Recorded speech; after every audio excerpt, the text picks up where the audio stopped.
boleh itu offline. Ayo semangat berbagi, dukung channel Toto Belajar Fisika. Jangan lupa subscribe and like, share, and comment. Terima kasih. Hasan mendorong troli berisi bahan belanjaan dengan massa totalnya 50 kilo dan gaya 60 Newton. Ada gaya gesekan 20 Newton. Oke, itu si Hasan.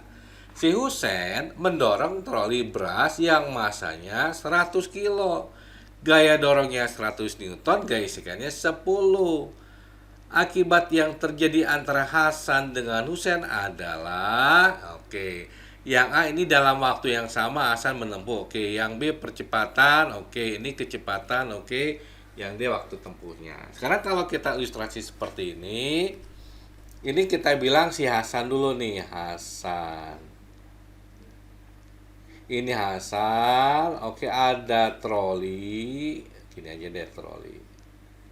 Ya kan ya?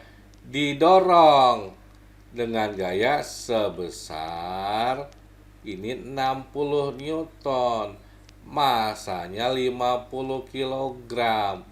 Gaya gesek, nah gaya gesek berlawanan. Berarti kalau didorong ke kanan 60, maka gaya geseknya adalah ke kiri 20 Newton. Dari hukum Newton,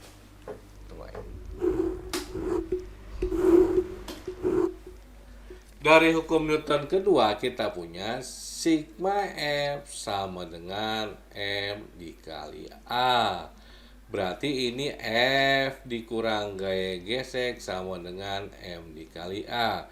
Berarti 60 dikurang 20 sama dengan 50 dikali A.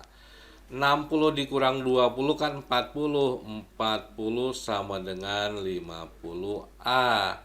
Coret-coret berarti A-nya sama dengan 4/5 atau 0,8 meter per sekon. Ini percepatan si Hasan.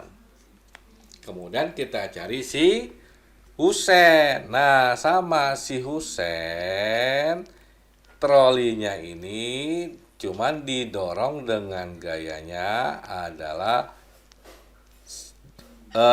didorong dengan gaya 100 Newton. F-nya 100 Newton, cuman ini beratnya 100 kilo.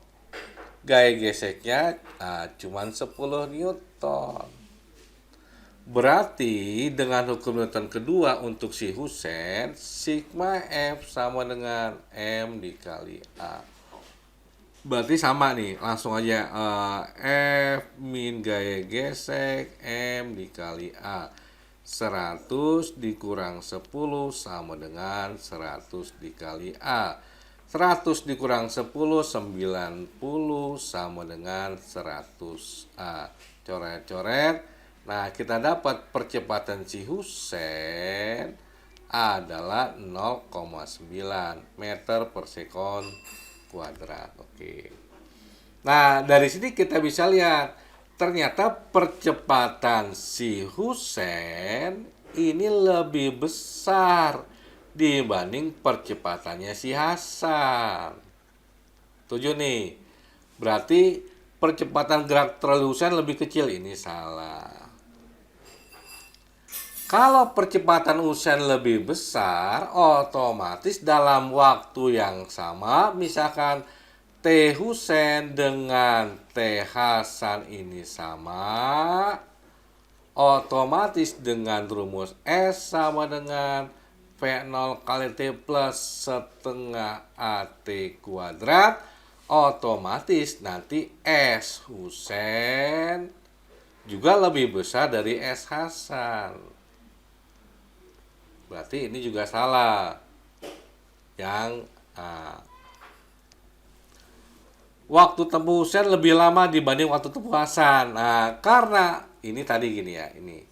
Nah, untuk jarak tempuh yang sama, ya kan ya, untuk jarak tempuh yang sama, misalkan S Husen ini sama dengan S Hasan, otomatis waktu yang dibutuhkan Husen lebih kecil dibanding waktu yang dibutuhkan Hasan.